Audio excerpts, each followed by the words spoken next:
vous serez alors mes témoins. Actes des Apôtres, chapitre 1, le verset 8.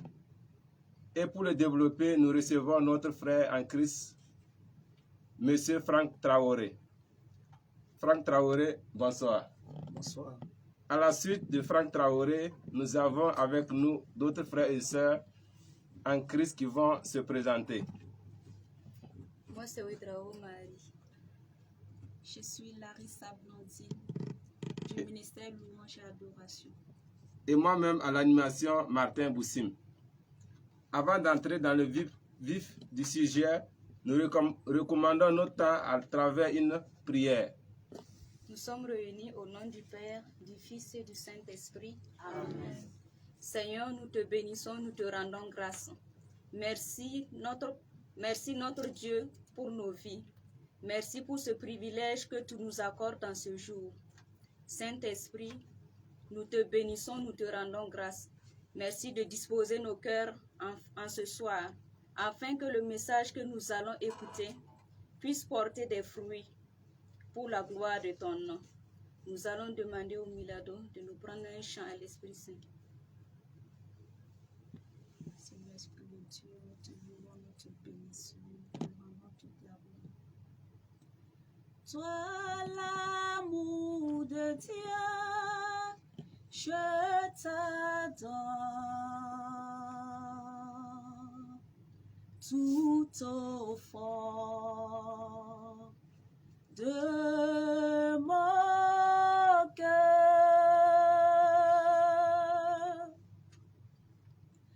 Toi, le don de Dieu, je t'adore. En mon âme, dans ton royaume. Toi, le don de Dieu, toi, le don de Dieu, je t'adore. Tout au fond de mon cœur, toi l'amour de Dieu, toi l'amour de Dieu, je t'adore. En mon âme, ton trône royal.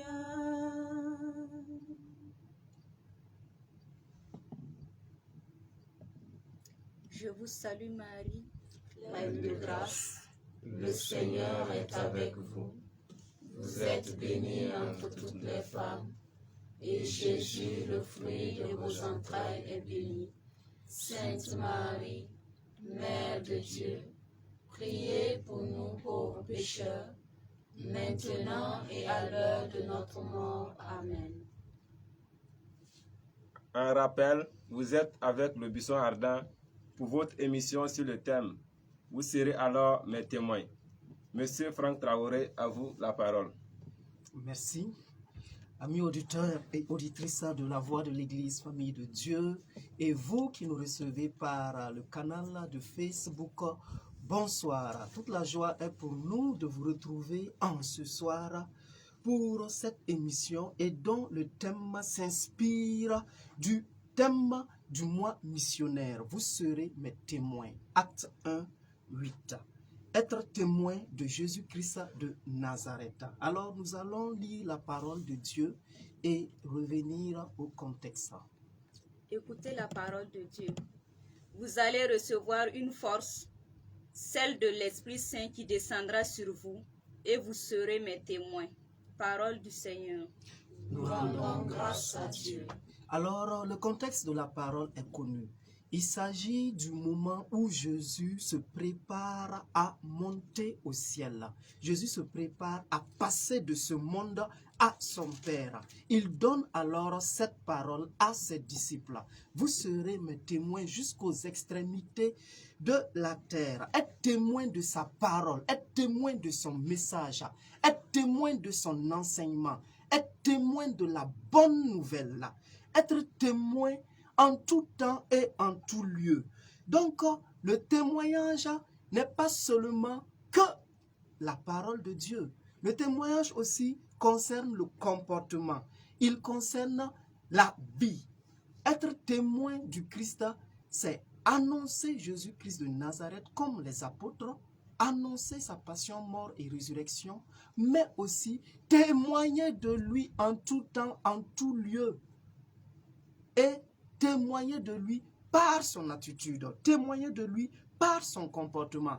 Parce que nous sommes sel et lumière de la terre. Si le sel vient à perdre de sa nature, il ne sert à rien, comme nous dit le Christ dans sa parole. On le jette. Nous sommes la lumière du monde. Notre lumière doit briller aux yeux des hommes. Alors, on n'allume pas une lampe pour la mettre sous le boisseau, mais on l'allume pour la mettre sur le boisseau afin qu'elle éclaire toute la maison. Et nous sommes levains de la terre, par nous, alors toute la pâte doit être gonflée. Amis auditeurs et auditrices de la voix de l'Église Famille de Dieu, l'exemple de la vie chrétienne et l'annonce du Christ vont ensemble dans l'évangélisation. L'un sert l'autre. Ce sont les deux poumons avec lesquels toute communauté doit respirer et être missionnaire. Voilà pourquoi le Saint-Papa, le Papa Paul VI disait: l'homme contemporain écoute plus volontiers les témoins que les maîtres. Ou, s'il écoute les maîtres, c'est parce qu'ils sont des témoins. Alors, toi, moi, frères et sœurs, nous sommes tous appelés à témoigner de Jésus-Christ de Nazareth dans ce contexte de crise sécuritaire, dans ce contexte d'insécurité, dans ce contexte où de plus en plus la foi s'attiédit. La foi de plus d'un est en train de prendre un coup. Témoigner de Jésus-Christ de Nazareth, montrer qu'il est vivant, montrer qu'il est Seigneur au marché, au yard, dans toutes nos communautés. Il ne s'agit pas d'être chrétien seulement à l'église, chrétien seulement en CCB, chrétien seulement dans les groupes de prière, mais chrétien en tout temps, chrétien dans tout ce que nous faisons. Et c'est ça le témoignage. Le témoignage ne se limite pas seulement à annoncer Jésus-Christ par des actes de religiosité. On est bien beau à travers l'apparat, à travers l'habit du religieux, mais en dehors de cela, c'est nous qui sommes forts dans la magouille, c'est nous qui sommes forts dans la corruption, c'est nous qui sommes champions dans l'impureté, c'est nous qui sommes champions dans l'idolâtrie. Un pied dedans, un pied dehors, finalement, les deux pieds sont dehors. Vous serez mes témoins jusqu'aux extrémités de la terre. Alors, les apôtres ont pour mission essentielle de rendre témoignage de la résurrection de Jésus d'abord. La résurrection du Christ. Comme nous le dit Acte 3, le verset 15. On écoute la parole de Dieu. Tandis que vous faisiez mourir le prince de la vie, Dieu l'a ressuscité des morts. Nous en sommes témoins. Nous en sommes témoins. Et Acte 4, 33 dit quoi? Acte 4, verset 33.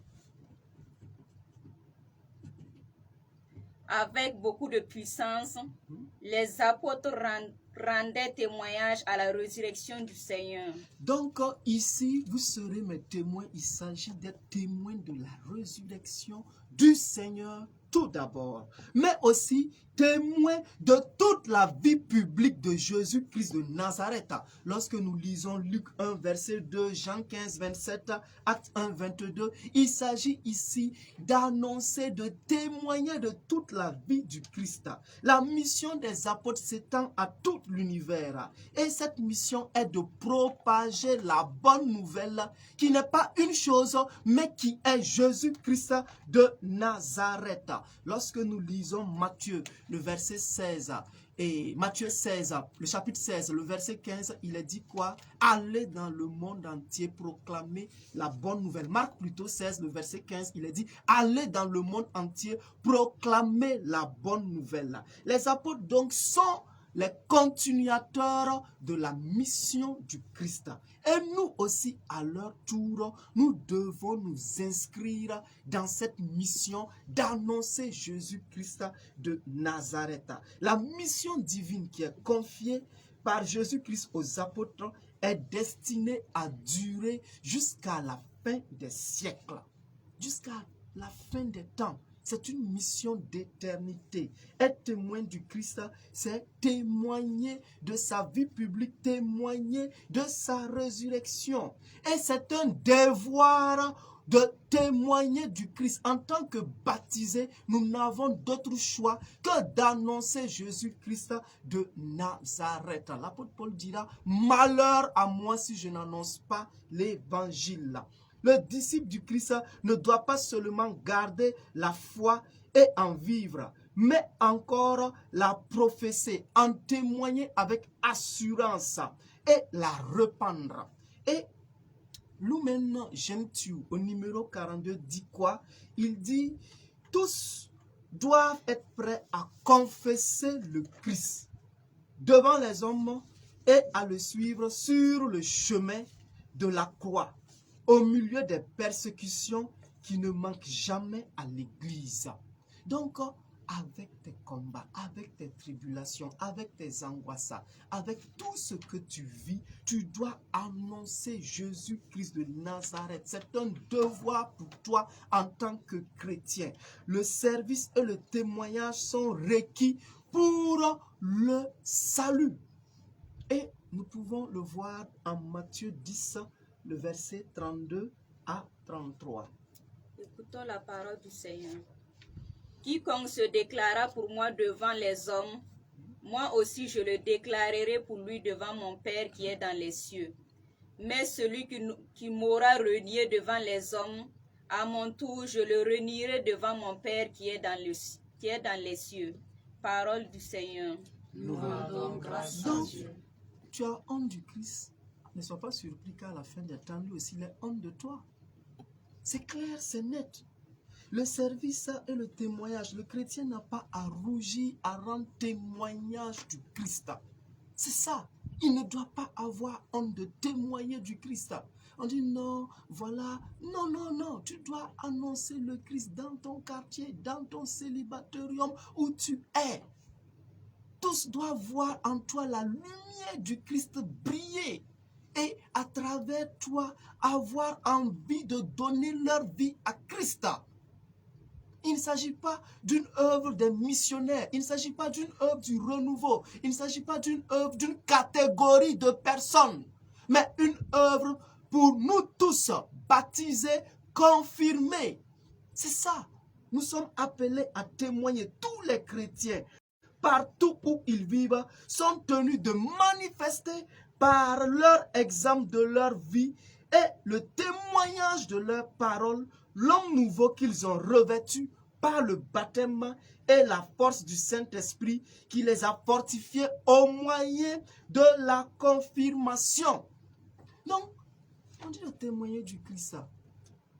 Quand tu prends ta bouche pour mentir, pour calomnier, pour jalouser, hypocrisie 2.0, attention! Non, tu n'es pas témoin du Christ en ce moment. L'annonce de l'évangile est une priorité absolue. Cela vaut pour tout le monde. Tout le peuple de Dieu doit annoncer l'évangile. Ce n'est pas une affaire des pasteurs, ce n'est pas une affaire des prêtres, ce n'est pas une affaire des religieuses. Certes, l'évangélisation est une tâche confiée à l'Église institution, l'Église organisation hiérarchique, mais c'est avant tout l'histoire du peuple qui est en marche vers Dieu. Et c'est toi et c'est moi qui sommes en marche vers Dieu. En vertu du baptême reçu, chaque membre du peuple de Dieu est devenu disciple missionnaire. Et quelle que soit sa fonction dans l'Église et le niveau d'instruction de sa foi.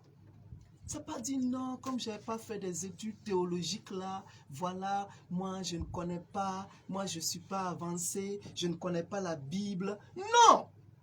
Le peu que tu as reçu, tu annonces Jésus-Christ par ce peu. Même s'il y a nécessité de se former plus tard. C'est ça, être missionnaire, disciple missionnaire.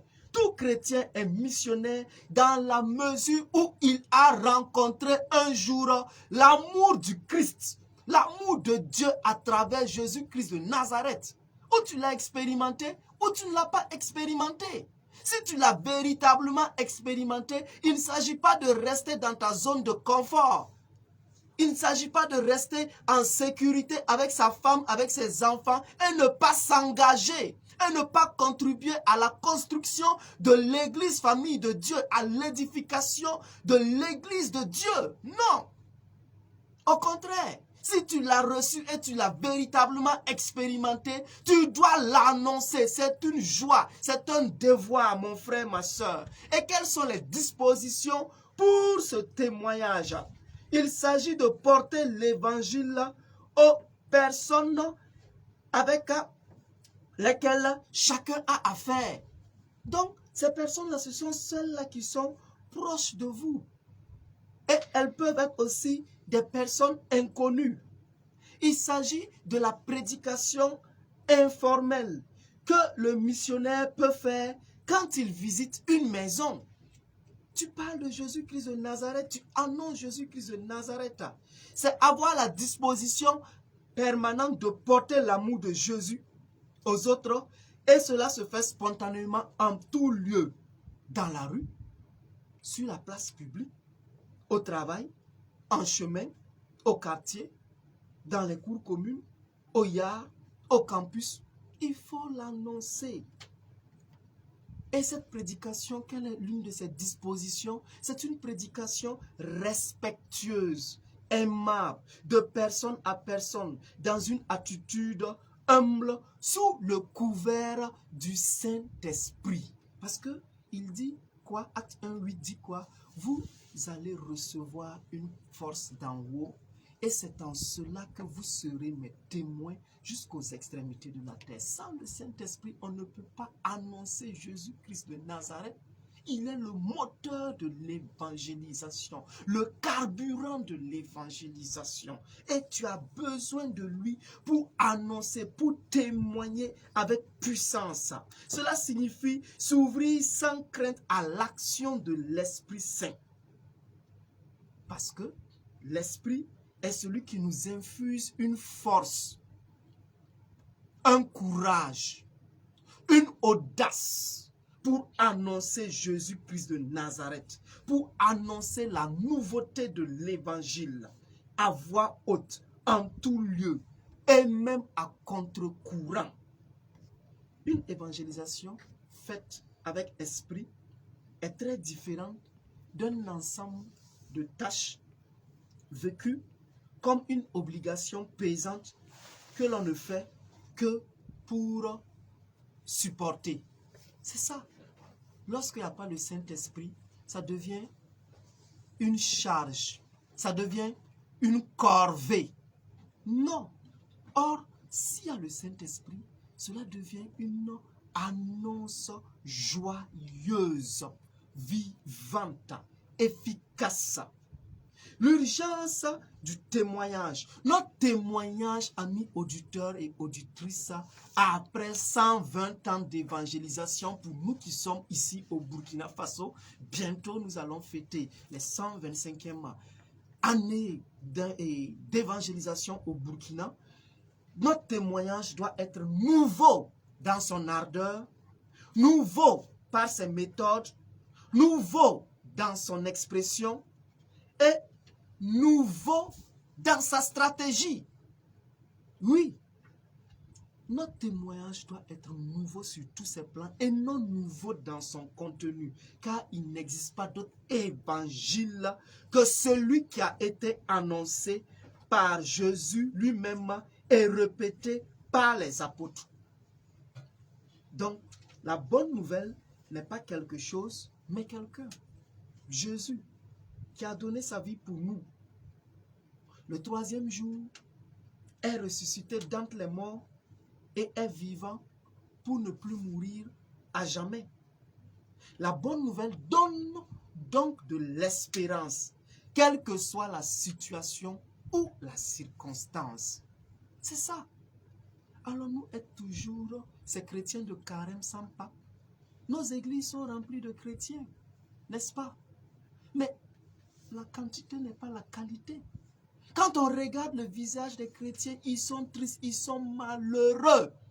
On ne sent pas cette fraîcheur, cette joie rayonnante d'annoncer Jésus-Christ, de ces personnes qui ont reçu Jésus-Christ de Nazareth, qui veulent annoncer, donner le message de grâce, le message de bénédiction, le message de foi. C'est ça le problème. Et il ne s'agit pas de rester fermé dans nos églises et faire des campagnes dans nos églises. Pour qui? Nous devons sortir des 4 murs. Voilà pourquoi nous exhortons encore nos pasteurs de nous donner la permission de ressortir, de reconquérir les espaces publics, de repartir au stade, parce que la foi de plus d'un est en train de prendre du coup. On va rester dans nos églises. Qui va venir écouter les messages? Ce sont les mêmes chrétiens. Et alors que la bonne nouvelle n'a pas encore atteint certains airs géographiques, dit le pape dans son exhortation pour le dimanche des missions, le dimanche prochain à côté. Il y a toujours des zones qui n'ont pas encore entendu parler de Jésus. Si on dit non pour tel contexte, voilà. Mais oui, bien, en ce moment, c'est qui nous visons? Il y a des jeunes qui ont la foi, qui ont l'audace, qui veulent annoncer Jésus-Christ au péril de leur vie. Ils demandent seulement votre cachet. Ils demandent seulement votre autorisation. Sortons maintenant. Pour telle raison, nous sommes restés longtemps. C'est le moment de sortir, d'annoncer, de propager la bonne nouvelle. Donc, témoignage doit être nouveau. Dans son ardeur, cela veut dire quoi? Si notre cœur est brûlant d'amour pour Jésus-Christ, notre bouche proclamera nécessairement son message de salut et notre vie sera un reflet de la sienne. Le témoin, plus que des théories et des doctrines sur Jésus, doit avoir Jésus dans son cœur. Ce n'est pas une question de théorie. Non, ce n'est pas une question de philosophie. S'il n'y a pas Jésus dans ton cœur, attends, c'est une foi intellectualiste. Non. Quand notre passion est Jésus, on peut toujours évangéliser en toutes circonstances. Parfois, il ne nous reste pas de temps pour nous reposer. Même si notre repos, c'est Jésus, alors on voit tout différemment. Nouvelle dans sa méthode. Le témoignage doit être nouveau dans sa méthode. Ça veut dire quoi? La méthode est le chemin pédagogique pour annoncer l'évangile. Dans le processus intégral d'évangélisation, nous distinguons clairement 2 moments successifs. C'est le kérygme et c'est la catéchèse. Le kérygme, c'est quoi? C'est l'annonce de la personne de Jésus. Et la catéchèse, c'est quoi? C'est la transmission du dépôt de la foi. Le kérygme se base sur 3 événements importants, à savoir la mort, la résurrection et la glorification de notre Seigneur Jésus-Christ. Avec ces 3 plus grands titres qui sont Jésus Sauveur, Jésus Seigneur et Jésus Messie. Il ne s'agit donc pas d'une doctrine qu'on doit comprendre par l'intelligence, mais d'une personne qui doit être acceptée librement par la foi. La foi vient de ce que l'on entend, et ce que l'on entend vient de la parole de Dieu. C'est ça. Donc, c'est ça le kérygme. La catéchèse, pour porter un fruit abondant, doit être à sa place. Toujours après l'annonce kérygmatique. S'il n'y a pas d'annonce kérygmatique, attendez, on ne peut pas témoigner. La catéchèse, c'est pour ceux-là déjà qui ont reçu quelque chose et qui ont besoin d'approfondissement. Pour que la vie grandisse, il faut d'abord qu'il y ait naissance. C'est ça. On est à la vie nouvelle par la réponse de la foi et la conversion au message de salut. La catéchèse ne comprend ni encore moins ne supplante le kérigme. Elle le suppose. L'information de la catéchèse ne suffit pas. Il faut que l'Esprit Saint façonne l'image du Christ en nous. Alors, témoin, nouveauté dans son expression. Qu'est-ce que cela veut dire? L'annonce de la parole, annoncer le nom, la doctrine, la vie, la promesse, le kérigme et mystère de Jésus, Fils de Dieu, le message et la personne de Jésus-Christ de Nazareth. Le témoignage de vie, qu'il soit authentique. La guérison des malades et les signes et des prodiges. Ce qui veut dire quoi? Nouvelle dans son expression, nous avons l'annonce de la parole de Dieu, nous avons le témoignage de vie et nous avons les miracles et les prodiges. On ne peut pas aujourd'hui témoigner de Jésus sans cela. Jésus réalisait des signes et des prodiges qui rassemblaient les foules. Et à ces foules, il enseignait la parole de salut. Il y a des gens aujourd'hui qui soutiennent que le plus important est de proclamer la parole et que les signes miraculeux ne sont pas nécessaires. Cependant, de nombreux lieux de prière sont vides parce qu'il ne suffit pas d'entendre la parole seulement. Les gens veulent en constater l'efficacité. C'est ça. Il faut qu'il y ait des manifestations où se révèle le triomphe de Jésus-Christ sur le péché, la maladie et la mort. Donc, on a forcément ou on a nécessairement aussi besoin de signes et de prodiges. C'est ça aussi, être témoin. Mais si on se dit c'est la parole, quand nous annonçons la parole avec des signes, les foules se rassemblent, vous-même vous le constatez. Lorsqu'il y a des signes, il y a rassemblement. Non seulement pour entendre, mais pour voir que la parole de Jésus s'accomplit. Ce n'est pas la parole d'un homme qui s'accomplit, mais c'est la parole de Jésus qui s'accomplit. Elles sont alors plus disposées à recevoir et à répondre au message de salut par un acte d'adhésion à la personne de Jésus-Christ comme Sauveur et comme Seigneur. Les signes accompagnent la proclamation du kérigme. Mais nous n'avons jamais vu des signes accompagnant des thèses théologiques, bien qu'elles soutiennent le même argument. Il faut qu'on se secoue, nous les catholiques. Pourquoi les gens quittent nos églises, ils vont par-ci, par-là, ah, on a prié, ah, j'ai reçu mon miracle, ah, j'ai reçu ma guérison, ah, j'ai reçu ma... Et nous, on est là, oui. Hey, il faut se réveiller. L'Esprit Saint souffle, ou il ne souffle pas. Attendez. Il faut des signes. Quand la parole est accompagnée de signes, le problème n'est pas de savoir comment faire pour que les gens viennent.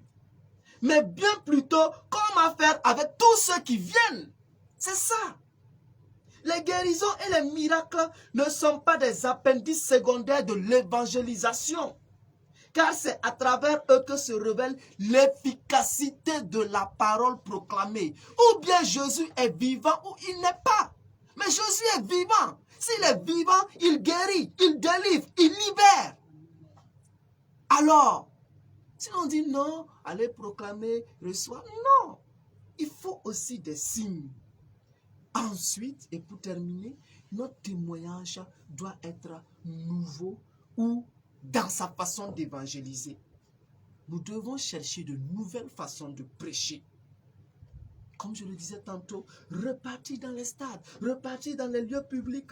C'est très important. On ne peut pas rester fermé dans nos églises, dans nos paroisses. Mais attendez là. Attendez. Que voulons-nous? Nous devons employer les nouvelles technologies de l'information et de la communication, les médias sociaux, les réseaux sociaux. Combien de paroisses annoncent jour après jour la parole de Dieu sur les médias sociaux? Or, nous savons que les gens passent plus d'heures sur Facebook, sur WhatsApp, sur TikTok, et nous sommes absents là-bas. On va les toucher comment? Il faut que nous employions cela. Il faut aussi employer des chants, des musiques, des chants chrétiens qui sortent de l'eau. des chantes chrétiennes qui chantent Jésus-Christ avec puissance de l'Esprit Saint. Et il y a des conversions. Il faut employer les moyens de la peinture, les moyens de l'art aujourd'hui. Parce que l'ennemi, à travers sa stratégie, est devenu subtil. Mais si nous restons là, enfermés dans nos quatre murs, il faut que nous rendons nos moyens, nos médias sociaux plus dynamiques. La radio, la télé.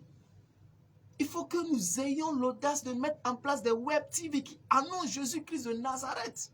C'est très important. Si nos médias catholiques ne sont même pas suivis, on préfère aller suivre l'évangile de la mort, entendre la dictature de la pensée unique ailleurs. On se lève le matin avec l'évangile de la mort. On ne pourra pas être témoin.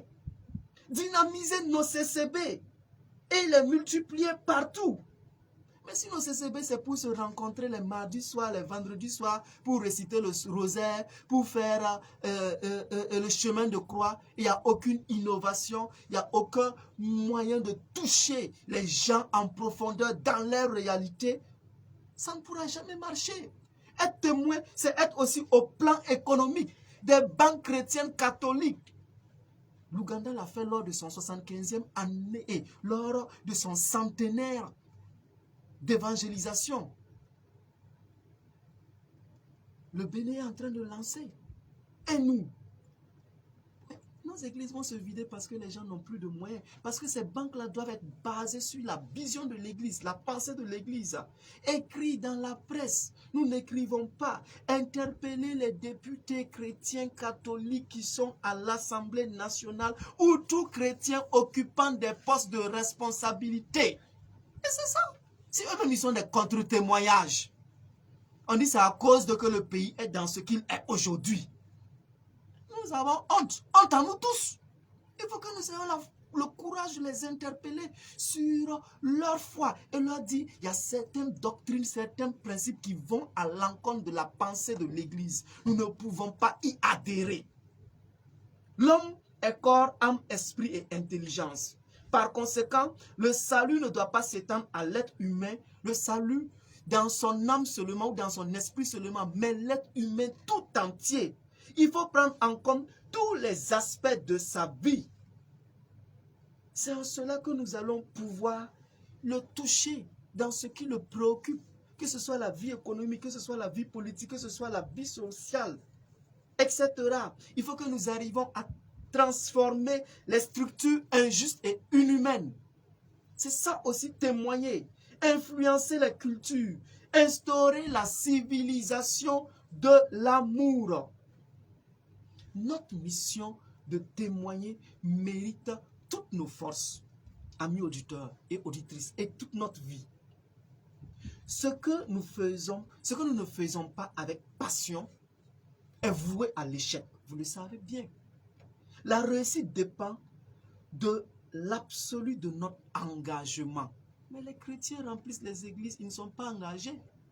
Ils viennent corps du Christ, amen, ils rentrent chez eux. Aucun engagement. Que ce soit catéchèse, chorale, service d'ordre, j'en passe. Non. Des chrétiens consommateurs. Ça ne peut pas marcher. Voyez-vous, aujourd'hui, les églises occidentales sont vides. Hein? Mais ça va arriver ici. Ça va arriver ici. Peu à peu. Si nous n'arrivons pas à témoigner, mais ne soyez pas surpris. Aujourd'hui, regardez les réseaux sociaux, leur influence négative. Si nous n'arrivons pas à témoigner, ça va y arriver. Oserons-nous être témoins? Car le témoin doit être ferme. Est-ce que tu l'es? Audacieux, lumineux, vigilant, indifférent à l'opinion publique, l'opinion d'autrui, enraciné et inébranlable, affrontant les tempêtes, les longues nuits, les épreuves et les dangers. C'est ça le témoin. Si le Seigneur te choisit pour devenir un témoin en ce temps d'insécurité, de crise sécuritaire, vas-tu l'accepter ou refuser? Te pose la question. Témoin à moitié, je le suis lorsque je reste indifférent et sans ardeur pour l'œuvre de l'Église. Lorsque mes choix sont irraisonnés et irrésolus. Lorsque je suis, pour parler vulgairement, un chrétien girouette, lâche, craignant l'engagement, les complications et les pertes, trop habile, prêt à pactiser avec le mal.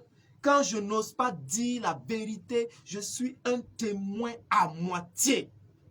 Là, c'est pas bon.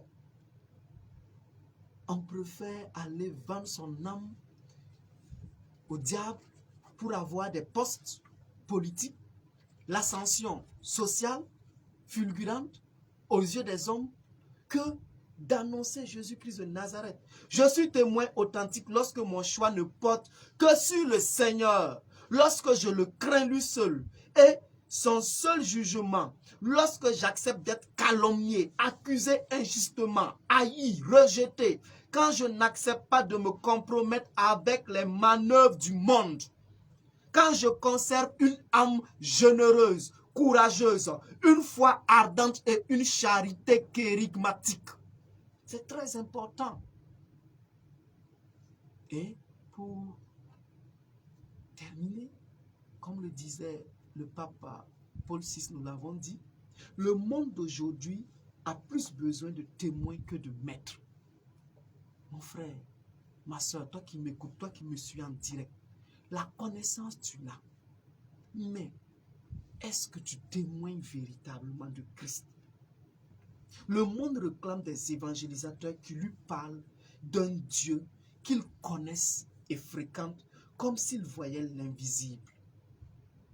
Ils ont soif d'authenticité. Et cette authenticité, tu ne peux la retrouver et la recevoir que par le Saint-Esprit.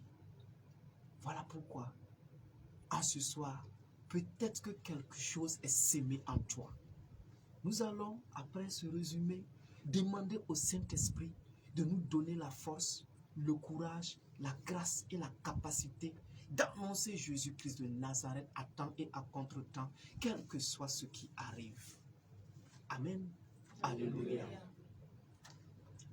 Au travers du thème, M. Franck Traoré nous a fait comprendre que témoigner du Christ, c'est avoir revêtu le Christ. Nous tous, nous sommes appelés à témoigner le Christ. Le témoignage n'est pas réservé à une catégorie de personnes, aux évêques, aux pasteurs de l'Église, mais tout baptisé. Nous sommes tous appelés à témoigner le Christ, comme Saint Paul qui dit dans sa parole, « Malheur à moi si je n'annonce pas l'Évangile ». Nous ne devons pas avoir honte d'annoncer l'Évangile. Nous devons annoncer le Christ dans nos lieux de travail, dans nos écoles, dans les universités, là où nous nous trouvons. Nous devons annoncer le Christ en temps et en contre-temps. Il nous a présenté les dispositions pour annoncer, pour être témoin de Christ. Les dispositions, il faut porter l'Évangile aux personnes qui sont proches de nous, avoir une prédication informelle, avoir le désir d'annoncer le Christ partout, avoir besoin du Saint-Esprit, sans quoi nous ne pouvons pas annoncer l'Évangile. Sans le Saint-Esprit, l'annonce de l'Évangile devient un corvée. Il nous a présenté également l'urgence du témoignage. Nous devons avoir un témoignage nouveau sur tous les plans. Une bonne nouvelle dans l'espérance. Une bonne nouvelle donne l'espérance, ce qu'a dit Franck Traoré. Nous devons sortir, aller dans les lieux publics pour annoncer l'évangile, vu que tout le monde n'a pas encore atteint, avoir la bonne nouvelle du Christ. Nous devons avoir le message kérimatique ajouté à la catéchèse, puisque la catéchèse seule ne suffit pas pour le témoignage. Nous devons avoir de bonnes expressions pour témoigner le Christ, avoir des signes et des prodiges. Bien vrai que nous devons témoigner seulement dans la parole, mais les signes aussi amènent les gens à croire véritablement ce qu'a fait le Christ. Le Christ lui-même a annoncé l'évangile par des signes et des prodiges. Et pour finir, il nous a donné des caractères pour un témoin. Le témoin doit avoir une foi audacieuse, avoir de longues nuits, être courageux, être véridique, avoir un seul soi qui est le Seigneur. Conserver son âme de façon généreuse. Et après ce résumé, nous allons prendre un petit temps d'intercession. Monsieur Franck, vous avez la parole. Alors, mon frère, ma soeur, nous ne pouvons témoigner que par la force qui nous vient d'en haut, à savoir le Saint-Esprit. Voilà pourquoi, pendant que ce cantique passe, nous allons nous disposer de là où tu es, de là où tu nous reçois, à recevoir le Saint-Esprit, force du témoignage. Celui-là même qui va nous permettre, nous rendre capables d'annoncer Jésus-Christ de Nazareth jusqu'aux extrémités de la terre. En ce soir, en union avec tous mes frères et sœurs ici présents, nous invoquons la force de Dieu. Nous invoquons le souffle de Dieu, la roua Yahvé, la respiration de Dieu, l'haleine de Dieu, le souffle aux quatre vents, l'esprit aux sept dons. Que ce Saint-Esprit, l'Esprit de Dieu, fonde sur toi maintenant où tu es, dans ta situation, dans les problèmes que tu vis, dans les difficultés que tu traverses, dans ta condition, dans ta situation maintenant. Qu'il te rend capable d'annoncer Jésus-Christ de Nazareth. Parce qu'il y a un appel sur ta vie. Et tu ne dois pas rester là où tu es. Tu es un instrument de sa gloire. Tu es un canal de bénédiction. En ce soir maintenant, prie avec nous. Que le Saint-Esprit maintenant te visite. Appelle-le maintenant de toutes tes forces. Tu sembles fatigué, tu sembles découragé. Tu as abandonné le manteau de la mission, le manteau de l'appel, le manteau de la mission. En ce soir, appelle-le de toutes tes forces maintenant. Viens nous revêtir, viens nous remplir, viens nous visiter. Oh, reçois maintenant. Reçois maintenant. Sois rendu capable. Sois rendu capable d'annoncer Jésus-Christ de Nazareth. À accomplissement. Je dis sois capable maintenant. La force du témoignage, l'autorité, la puissance et la grâce t'est donnée en ce moment. Que tu aies le courage d'annoncer Jésus dans ton lieu de travail, dans ton lieu de vie, au milieu des oppositions, au milieu des contradictions, au milieu de la persécution, des embûches et des tribulations. Reçois, sois investi, sois investi.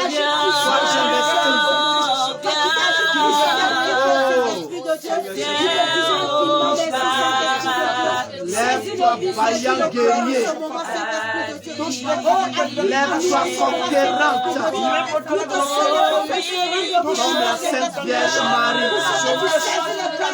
Parcours, vallée et mort, pour rejoindre Élisabeth. Oui, que ce zèle qui dévorait le prophète Jérémie te dévore maintenant. Toi qui saisis le cœur, toi qui transformes, béni sois-tu Saint-Esprit. Sois témoin,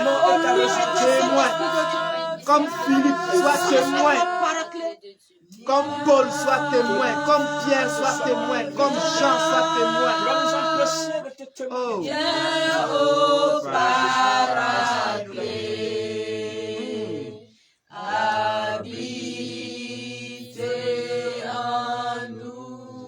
ce deuxième chant, l'Esprit Saint, il y a une puissance qui s'empare de quelqu'un en ce moment. avec mes frères qui parlent en langue, qui chantent en langue. Nous appelons la grâce maintenant sur toutes ces personnes qui vivent des difficultés, des situations, des combats. Oh Saint-Esprit, l'œuvre de ta gloire, de ta puissance. Voici ton moment de qualifier mon frère, de le rendre capable, de repositionner ma soeur. Oh, que la personne maintenant à lutter reçoive. Que cette personne qui n'arrive pas à prendre des résolutions en ce soir soit totalement résolue. Que le serviteur de Dieu reçoive la claire vision de ce qu'il doit faire et la force pour l'accomplir. Bénis nos communautés, Saint-Esprit, remplis nos communautés du zèle missionnaire. Oh, nos groupes de prière, nos CCB, nos paroisses. Donne-nous de proclamer. Sois béni. Sois béni. Magnifié Saint-Esprit de Dieu, tu es l'esprit de force, l'esprit de puissance, l'esprit de grâce. Et nous te bénissons. Ce que tu nous remplis de ta force, nous remplis de cette force, ce que tu nous remplis de ton autorité, afin que nous puissions parler de la part de Dieu. Saint-Esprit de Dieu, reçois l'honneur à son nom. Reçois la puissance à son nom, Saint-Esprit de Dieu. Reçois l'exaltation, Saint-Esprit de Dieu. Toi, tu nous marques de ton amour et de ta puissance. Béni soit ton parole. Honneur à toi, Saint-Esprit de Dieu. Merci pour la fidélité par la puissance. Et toi qui nous écoutes, tu nous suis, tu peux chanter avec nous. Là où tu es, les mains levées vers le Saint-Esprit. Reçois cette vie. Oh, souviens-toi de ton premier amour. Le manteau est jeté maintenant. L'appel de Dieu.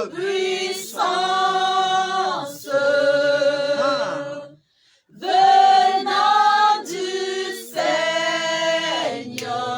Seigneur, et vous serez mes témoins dans cette vie. Il fait du bien à plus d'un. Dans ce beau pays. Grâce sur grâce, bénédiction sur bénédiction, sur force, courage, abnégation, détermination maintenant. Oh, dans le monde entier, les cœurs sont touchés, un souffle nouveau, les malades guéris. Oh, ce moment. Glorifiant Jésus. Soyez bénis, soyez bénis. C'est le Saint-Esprit Fortifie tous les qui serviteurs agit dans tous les serviteurs découragés. vie. Dans ce beau pays, dans ce beau pays. Appelle ce jeune homme qui nous reçoit maintenant à cette mission. Dans ce continent. Appelle-le, jeune homme. Dans le monde entier. Regarde ta jeune fille. Les Le cœurs manteau est sur toi. sont Quelque touchés. chose se passe. Les malades Dans le nom de guéris. Jésus, par la puissance du Saint-Esprit. Glorifiant Et c'est Jésus. puissant, puissant, puissant, C'est le puissant, puissant. Saint-Esprit qui agit Dans nos maisons, dans dans nos cette foyers, vie. dans les familles où il n'y a plus de paix, de joie et d'amour. Dans ce beau Guérison pays. pour les malades, libération pour les captifs.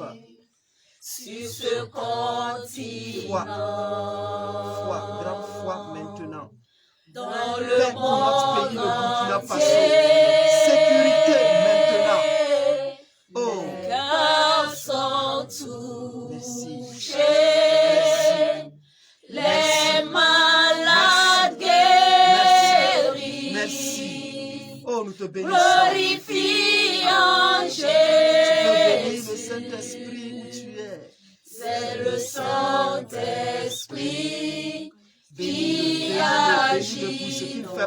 pour ton avenir, pour ta maison, pour ton travail, pour ta santé. Il fait, bénis-le. Dis-lui merci, dis-lui merci, dis-lui merci, dis-lui merci. Et tu peux rentrer en contact avec le buisson ardent si véritablement quelque chose a commencé. Mais n'arrête pas cette prière, continue aujourd'hui, cette nuit, demain matin, dans les jours à venir. Quelque chose a commencé, quelque chose est en train de se faire. Les ossements desséchés sont en train de reprendre vie dans le nom de Jésus. Oh, béni sois-tu pour ce que tu fais. Reçois la gloire. C'est le Saint-Esprit qui agit en cette vie. Gloire au Père, au Fils et au Saint-Esprit. Comme il était au commencement, maintenant et toujours, dans les siècles des siècles. Amen. Auditeurs et auditrices de la radio Ave Maria, nous tirons vers la fin de notre émission, mais avant de prendre congé de vous, nous vous informons que le Buisson Ardent, votre groupe de prière, tient ses louanges hebdomadaires tous les mercredis de 20h à 22h au sein de l'université Joseph Kizerbo sur le terrain de Senou. Pour ceux qui désirent prendre attache avec le groupe, veuillez contacter les numéros suivants: 55 49 82 21 ou le 60 24 08 13. Portez-vous bien tout en clôturant ce temps à travers une prière. Seigneur, nous te disons encore merci. Merci pour ce temps passé dans ta présence. Merci pour ton message bénissant. Je vous salue Marie, Pleine de grâce, le Seigneur est avec vous. Vous êtes bénie entre toutes les femmes, et Jésus, le fruit de vos entrailles, est béni. Sainte Marie, Mère de Dieu, priez pour nous pauvres pécheurs, maintenant et à l'heure de notre mort. Amen. Nous avons prié au nom du Père, du Fils et du Saint-Esprit. Amen.